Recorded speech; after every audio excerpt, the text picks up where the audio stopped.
South Africa's stunning Outeniqua Mountains and nestled in the foothills, George, a booming holiday destination on the country's picturesque garden route, and for the 7th time, the second stop on the IRB Sevens World Series. Rewind a week and it was South Africa who got their season off to the best possible start in Dubai.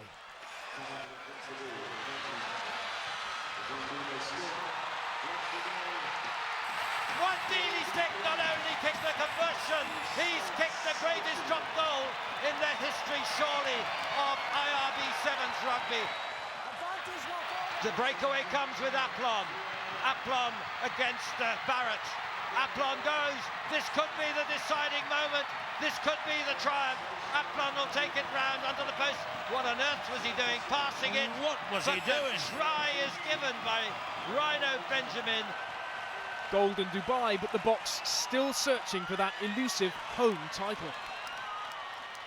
I think it's always good to start, to start well in the season, and I think, winning the Dubai tournament definitely, is going to boost the confidence for our home tournament. But yeah, I mean, we've learned our lessons so many times in the past. We've won it in 2003, we won in Dubai 2000, 2006 in our last weekend, and I think then coming to our home tournament, just putting too much pressure on ourselves to perform. And I think we're just going to take it easy. I don't think this tournament we can approach any different to any other tournament.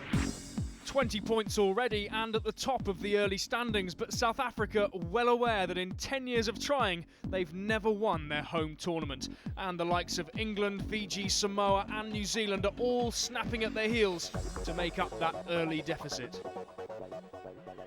One team that does know how it feels to beat South Africa is Tunisia.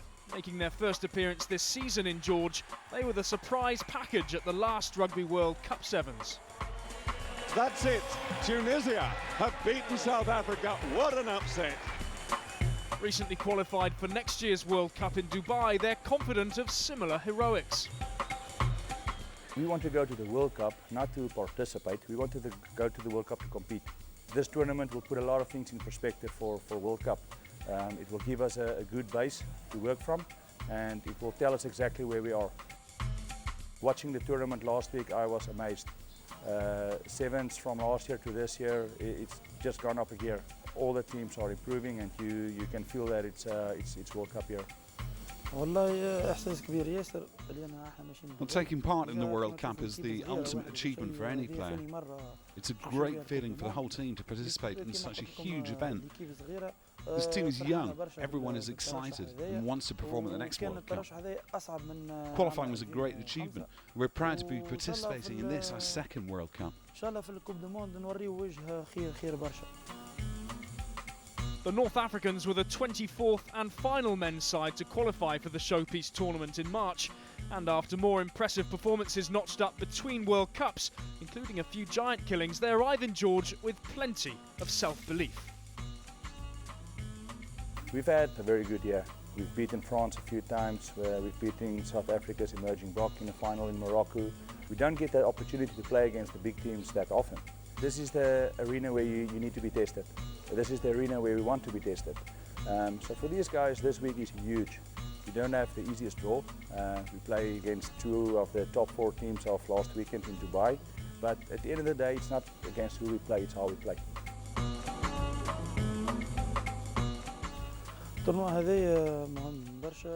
Well, this tournament is important for us. It's our first appearance in the IRB series this year. We'll also be using this tournament to prepare for the World Cup. The team's new, but we had a good training camp in Stellenbosch. I'm expecting a huge weekend. The first task for Tunisia was a tough one, a match-up against Dubai runners-up England. And a week on, they looked the part once again, fit, confident and playing like true title contenders. It's a clever play by Golly. He's opened up the space. Here comes Mick Young and he's got a hat-trick. England starting in impressive fashion, but the Tunisians not completely shut out. Here comes Tunisia and they've got a try courtesy of Sabri Gima. The clash of Pool A was undoubtedly England's match against New Zealand, a replay of the Dubai semi, and with the Kiwis out for revenge. Wide is to Itamaki. against Turner. Bit of a push, that won't do. Tuivasa to score. You cannot push, you've got to tackle. Danger here for England, and it's Mickelson going. Mickelson, this must be a deciding score, surely. Mickelson again, he's been the man of this game. Sweet success for New Zealand, but both sides through to the cup quarters. Hosts South Africa bossed Pool B from the start, but in front of an expectant home crowd, they came up against a new-look Aussie side unwilling to give an inch. Australia looking full of running, I must say. They really are. Now they're doing extremely well. Here's their chance. Luke Morahan is going to go through untouched. South Africa missing the tackles.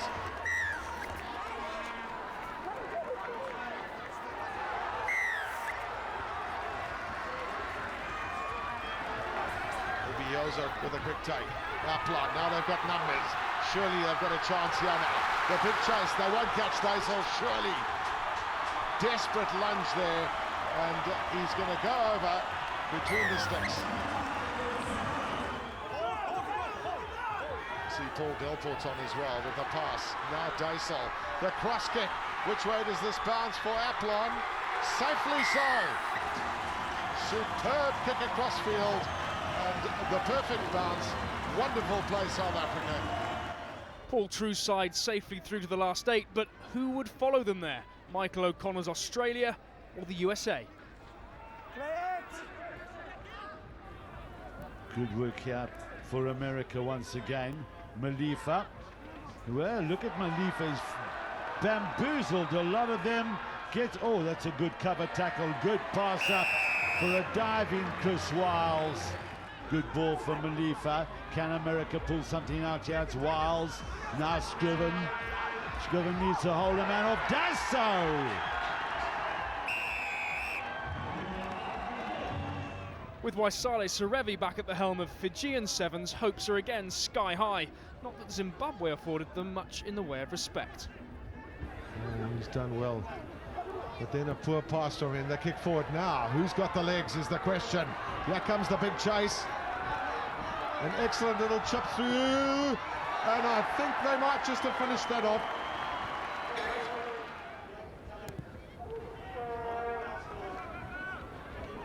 The catch by Eferi Lavo. And down from Vukago. Extra men again, but once again the Zimbabweans have not made the tackles they should have. Here's a real chance for them. They're not going to catch Osia Kolinioso. So a good finish then by the quality team. Fiji safely through in the end, but Argentina also needing victory against the Africans to continue in the cup. He's on his feet, release. Show of the ball, goes out wide, this could be a try. An excellent try at that by Gomes Cora as he goes around and sticks it under the poles. Try number 201 for Argentina's captain, but the story of day one was Portugal's form in Pool D. Bowl winners in Dubai, here they set their targets far higher. It was Mateus, David this time. Oh, it's good. Oh, David Mateus will get the 5-pointer right under the crossbar.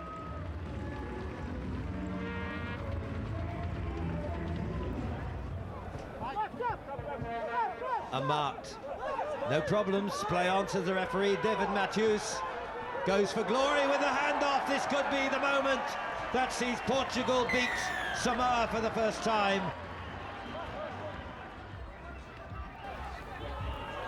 Oh, this time they've given it away. Now here's another chance for the Portuguese. Pedro Leal, what does he do? Finds a bit of space. That's what he does. Now the big chase. Has he got the legs? Because this could well mean the victory in this match for the Portuguese.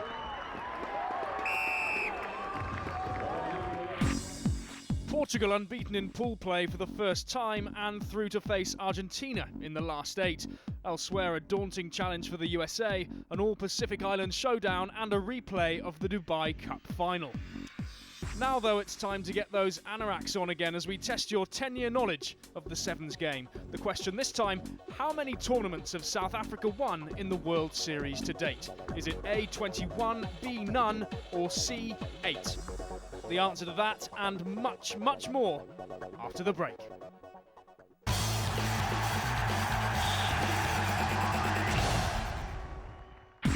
Welcome back to George, South Africa. Before the break, we asked you a question. How many cup titles have South Africa's Sevens team won since the start of the World Series in 1999? And the answer, 8. Day 1 provided another feast of Sevens action at the Utaniqua Park Stadium. Fast-paced, competitive, and above all, entertaining.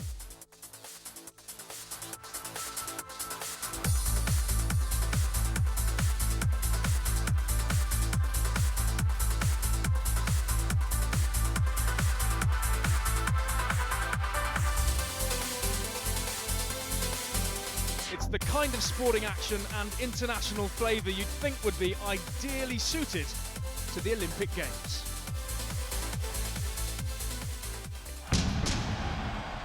Rugby is reaching out. To everyone. To the young of today and of tomorrow. All over the world, rugby is entertaining millions of people. Rugby is inspiring them to get up. To get out and to take part. Rugby is about pride.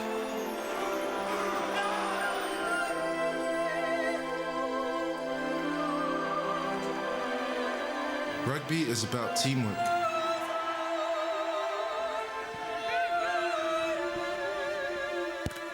Endeavour.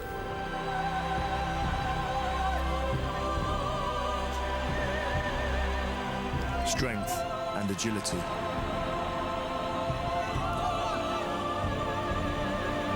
Camaraderie.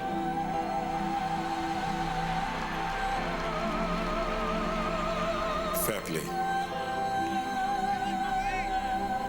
Respect. Rugby brings people together. Rugby learns from the past. And looks to the future. Rugby Sevens is reaching out to new fans across the world. Rugby Sevens at the Olympics. Pass out from Osula. Giving new nations the opportunity to win a medal. And there is the star. Attracting the world's greatest players. To play on the world's greatest stage. Listen for the cheers. Rugby is reaching out. To inspire a new generation. To participate. To have fun. This could be their place in the final. To experience the joy found through effort. Rugby embodies the Olympic ideal. It's an indication of the blistering speed. Rugby is reaching out to rejoin the Olympic movement. It's going to be a try.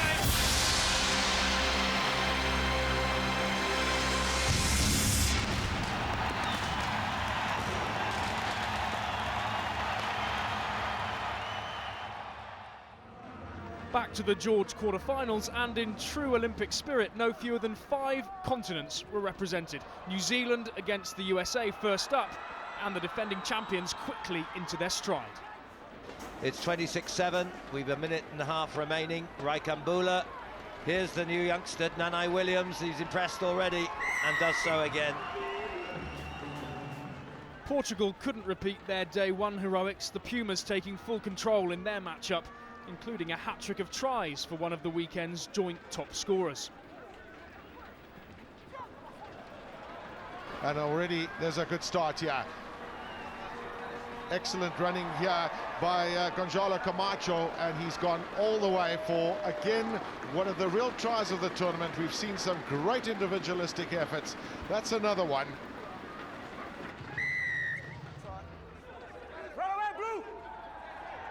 Pops out. Argentina have got a chance now. He has an opportunity, and through he goes, does Camacho to get his hat-trick of tries. For the second week running, Pacific Island rivals Samoa and Fiji clashed at this stage, and again it was Serevi's men who responded the better. Then here they go. This is a beautiful runaway by Number. Antonia Number has started the second half in perfect fashion for the Fijians. Vuthungo, who releases there to Geneva. Geneva, they're starting to stretch their legs, and here goes that big man again. Can he get into the corner? It looks like a beautiful try by Number.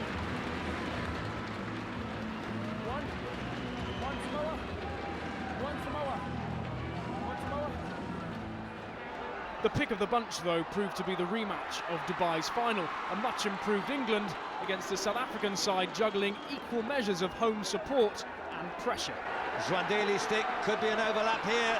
The kick for Averson. Will it run too far? Averson gets it.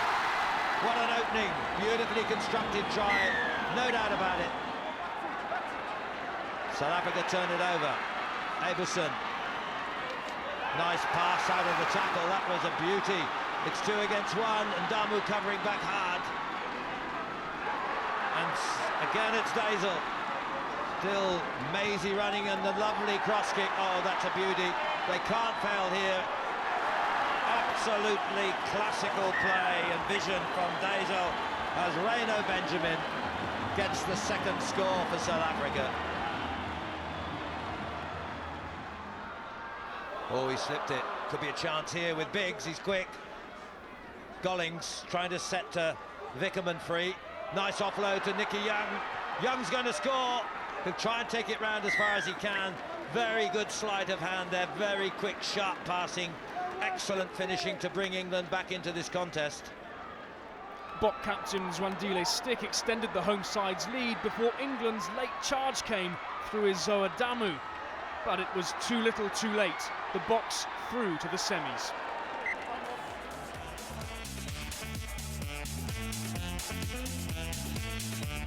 As the crowd caught its breath, there was some light entertainment before the electricity of the Cup semi-finals. All eyes awaited the entrance of the home side, but first came Argentina against New Zealand, and in true Puma fashion, they came out fighting. Good drive for the line, and it's I think Gonzalo Camacho who has got the try. Very, very clever set move from the line out. The dummy around, watch the dummy. And then Camacho comes on the other side. Tharma, Lawrence, Rakambula, Tuitavaki out wide. Rakambula has too much in terms of dodging and sidestepping. Tharma, Rakambula, Lawrence, King. Oh, it's on here for King. Look at the power of the man. Suddenly, it almost becomes a no contest. They're lining up here are the New Zealanders. Forbes just working it back to Tharma, no problem at all. Tharma with the dummy, the Argentines bought it. Beautiful step in by Tharma, and that should take him over the whitewash, and does. That will wrap it up if it hadn't been done so already for New Zealand, who will go into the final. South Africa's quarter-final victory had brought the partisan crowd to fever pitch, and now in a replay of their Dubai semi, they faced the maestros of Fiji. The quick tap and taken on by Mbiozo right on the line. The try is given, referee on the spot. Try number 2, and Impi Mbiozo raises his arms to the adoring fans behind the goal. Lavo is behind the line. They've kept it in play. What's Namba going to do here? Well, that could be catastrophic in rugby terms. Mbiozo, 2 men wide, must be. Reino Benjamin again. Well, it was panic stations, wasn't it, behind the line? South Africa out strongly, but what came next was unusual to say the least. Fiji applied the pressure and worked the scoring opportunities, but produced a litany of errors with the line begging. The game gifted to South Africa. Into touch, game over.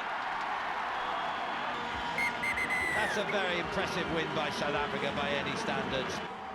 In the other finals, Gerald Simbanda was in scorching form as Zimbabwe comfortably outclassed Scotland to win the Shield. France tasted success for the first time this season, 2 series points with victory against Australia in the bowl.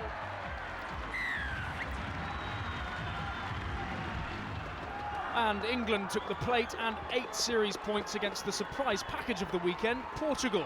South African-born wing Matt Turner among the scorers. And so, under the shadows of the Outeniqua Mountains, the home side took to the field to a rapturous welcome. Could South Africa finally repay their home support, or would New Zealand once again spoil the party? Possession, everything. Referee telling South Africa, let it go. Tomasi Thama loves to duck and dive and dart, and Forbes goes through. Try given. Gordon Keaton's turns in satisfaction as the captain, DJ Forbes, goes through for the opening try. The powerful 26-year-old, captain all last season, IRB Sevens Player of the Year. Explosive start by the All Blacks. Just look at this strength. You've got to put money on Forbes, 5 metres out. Renfred Dazal, born in Paul, recalled to the Springbok squad after injury trouble. Through the middle goes Aplon. Aplon to Dazal. Will they catch him? Raikambula changes. Dazal heads for the corner. He'll win the race. Great cover by Raikambula, but not in time. Try South Africa. Gio Aplon, it needed magic to turn this around for South Africa. One player needed to step up to the plate. No better than Aplon, surely, because he's had a tournament of his dream so far. The home side trailing by 2 points. Coach Paul True asking them for the half of their lives.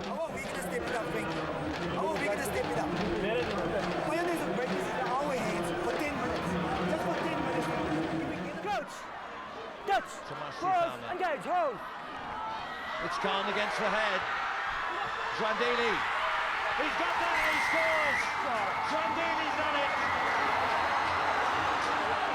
The crowd go wild as South Africa take the lead.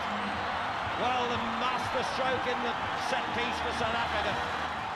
Line out, be no order. Hold on. One here, Tom. Good. 2 meters, 2 meters. Time on. The ball here, the vital thing. Umbioso has it, they're going to push to the touchline, and then the whistle will go if the flag goes up, but it's still in play. All South Africa have to do is get it out of play, anyhow, anywhere. There it is, it's all over. Delport kicks it over the stand, the celebrations begin. South Africa have won their home tournament. They have won 2 in a row for the first time ever. And New Zealand, a magnificent fight, of course, you'd expect nothing less. But the day of celebration can now begin. I think, the players, the squad of 12 players who were here, including Marius Koeman and also our injured captain, Neil Powell, and also the players who were injured, who couldn't make this trip. But yeah, it's just amazing, to know that the players, they've made history. I mean, the first time we won back-to-back tournaments, first time that we won a home tournament in 10 years. And yeah, there's no more than I can say. I mean, these guys really showed great character over the past 2 weeks, winning the tournament in Dubai and now winning our home tournament for the first time. It's just unbelievable. South Africa finally tasting home success to ensure that they start the new year with maximum points. New Zealand up to second with their home tournament in Wellington up next in February, and a host of others in contention for what looks like an ultra-competitive World Cup year in 2009. We'll leave you in George on the scene of South Africa's most famous victory and see you in New Zealand in the new year. Bye for now.